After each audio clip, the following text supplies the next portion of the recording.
دینا 5 ملیۆن خوامان هەیە. یعنی ئێمە ئەڵێین ئیلاهی ئێمە لا ئیلاهە ئیلا الله، قل هو الله ئەحد، بڵێ ئەوەی تۆ بە دوای ئەگەڕێی قل هو، ئەو خوای تۆ بە دوای ئەگەڕێی الله ئەحەدە. یعنی ناوی خوای مسلمانان، ناوی خوای ئیمانداران ناوی چییە؟ ناوی ئەڵڵایە. ئەی ئەوانی تر چییە؟ صفەتی ئەڵڵایە. وانێ ڕەحمان و ڕەحیم و مەلیک و قودوس و سەلام المؤمن، ئەمانە صفەتی ئەڵڵان. ناوە ئەسڵەکەی ئەسڵی ناوی خۆی کاتێکیش بە موسا ئەڵێ یا موسا ئینی ئەنا الله، ئەی موسا من کێم؟ ئەڵڵام. ئێمە ئەڵێن ئەڵڵا یعنی خوا، نە ئەڵڵا یعنی ئەڵڵا، هەموو ئیلاهی ئەڵڵا نییە. من کاتی دیراسەم کرد سێرم کرد هەیە لە عەورەت پەرستین و هەمانە هەتا مشک پەرستین و ماڭا پەرستین و ئیلا ئاخری بت پەرستین و ئیلا ئاخری خۆتان بیگر. وانێ و دوایش کە پرسیاریان لێکەی ئەڵێن چی؟ لیوقەڕیبونا ئیلا الله زولفا. یەک خاڵی هاوبەشیان هەیە هەمویان. خاڵە هاوبەشەکەی ئەمێ ئێمە توازانین بتە بەخوازانین، نە توازانی ئەم ماڭا بەخوازانین، نە ئەمە ڕێگەیەکە بۆچی؟ بۆ پێویستیەک بە ناوی خوای من کوا، خوای من کێیە. بۆیە هەمومان شەڕمان لەسەر ئەوەیە کە چی؟ خوا ئەناسین، دینیش ئەناسین، حەقیش ئەناسین، ئەو خەڵکە نایناسێ و نایزانێ ئەو بێ بەگوێ ئێمە بکە. و من شەڕم لەگەڵ تۆ ئەوەیە کە ئەو خوای تۆ ئیناسی غەڵەتە، تۆ شەڕ لەگەڵ منە ئەوەیە و خوای من ئیناسم غەڵەت. من شەڕم لەگەڵ تۆ ئەوەیە کە ئەو دینەی تۆ یا حەقنیە تۆ ئەو دینەی پێ گەشتوانێ، تۆ شەڕ لەگەڵ مناوەسێ دین وانێت تۆ جێبەجێکە کاکەیت، ئەوە حرامە، تۆ وازانی حرامنی. شەڕ و مەحرەکەمان لەسەر ئەمەیە. بەدڵنیاییەوە تەمەەن چەند مانگێک لەمەوبەر نازم ئاگاتان لێ بیان، نە زۆربەی سەرکردە ئیستخباراتەکانی ئیسرائیل ئەویان دەرکان کە ئیسرائیل بەتەمام بۆ هەفتەیەک دوای ئەو جەژنیانە هەفتەیەک دوای 7 ئۆکتۆبر هێرش بکە.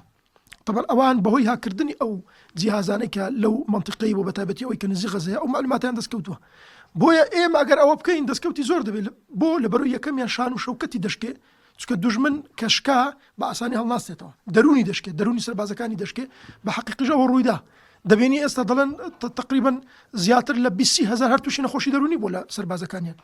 ئەو زار کۆمەڵە دیلێک دەگرین کە ئەوە دوایی دەبێتە کارتێکی فشاری زۆر گەورە کەمە بتوانین لە ناو زەنگەکەی بەکاری بێنین، کەواتە ئەوەی کردوانە لە خۆنیان کردو. اینجا لاانەی خەڵکێک ئاگای لێ نەبێ بەس وەرە سەیری لانی ئابووری غەزە بکە. دەزانی دەڵە گەنجەکان گەشتونە 40 ساڵی ژنیان پێ نهاتوە، نەیانتوانی هەسەرگیری بکەن. یعنی وەزعی غەزە لە 2007ەوە ئابلوقەیەکی تەواو دراوە. لاانەی بڕوانەکەن زۆربەی کەلوپەلەکانی خانوبەرە و بازار لە تونێلەکانەوە دەگەشتە غەزەی. یعنی ئەوە نییە بڵێ وەزعی غەزەی وەکو ئێرە بێ و بە کەیفی خۆیان شت لە دەرەوە هاور دەکەن و ئەو بابەتانە. ئەگەر دیقەتەن دابێتێ سینوار پێش با بڵێن 7 ئۆکتۆبر قسەیەکی هەیە، دەڵێ چی؟ دەڵێ ئەو وەزعی چارەسەر دەکەن چارەسەریکەن. ئەگەر ڕووداوێک ڕوودەدا نەک هەموو منطقەکە، دەڵێ هەموو جیهان دەبێ بگرێتەوە. طبعا کابرا سینوار کەسێکی استراتیژی بووە، دەزانێ کە با بڵێن ئەو شتەی دەکا لێکەوتەکانی چ دەبێت. یعنی ئێستا بۆ نمونە ئەگەر بەس لێکەوتەی تۆفانی ئەقسا کە جارێ زۆری ماوە، ئێستا وردە ڕووداوەکان یەک لەت بە یەک دێن، بەس سووریا و لوبنان بێ گۆڕانکاریەکانی سووریا و لوبنان کە کراوە، ئەگە بەس ئەوەندە بێ بەسە. ئەوە لەوە گەڕێک کە ملیۆنان مرۆڤی زیندوو کردوێتەوە. وای لە یەکەکی وەک من کردووە بە سەدان سەعات دانیشم تا شتێکی وا بنووسم. وای لە پیرێژنێکی کردووە بگریێ، وای لە پیرەمێردێکی کردووە زیندوو بێتەوە. نازەم گوێتە لە حەزی کەروان بوو کتی وەڵڵاهی پیاوەکە تۆ کتویتی مامۆستا 6 کوڕە من بەخۆم و بە هەر شەشیان ئەگەر ڕێ هێدەڕۆم.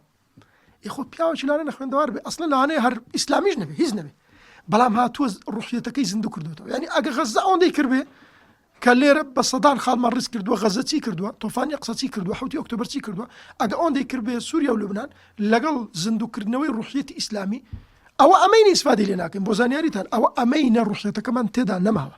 ئەگە ناوەی غەزە کردوێتی بڕوا بکە، یعنی زۆرجار دەڵێن زیانە ئابوووریەکانی غەزە ئەوەندە ملیارێت تێپەڕاند و بەڵام بەخوا بە هەموو دنیاش قەربوو ناکرێتەوە ئەوەی کە غەزە کردوێتی. تەبەن سەرکردە سیاسیەکان زۆر باش لەوەی تێدەگەن غەزە چی کردو، چ گۆڕانکاریی کردو، بەتایبەتی بۆ ئەو جیلە نوێی کە دێ. ڕەنگە ئەو جیلەی کە ڕۆیشتۆ زۆر کاریگەری نەبێ، بەس جیلە گەنجەکە کە ئەمە لەگەڵیان تێکەڵین دەزانین کە غەزە چ گۆڕانکاریی کردووە لە ڕووی فکری، لە ڕووی ڕوحی، لە ڕووی ئیمانی، لە ڕووی ئەخلاقی، لە ڕووی تەسەورات بۆ ژیان، بۆ هەموو ئەو شتانە. چیە نووسەری وتارەکانی سەرۆکی ئەمریکای خۆ من وا ناڵم ئەو وا دەڵێ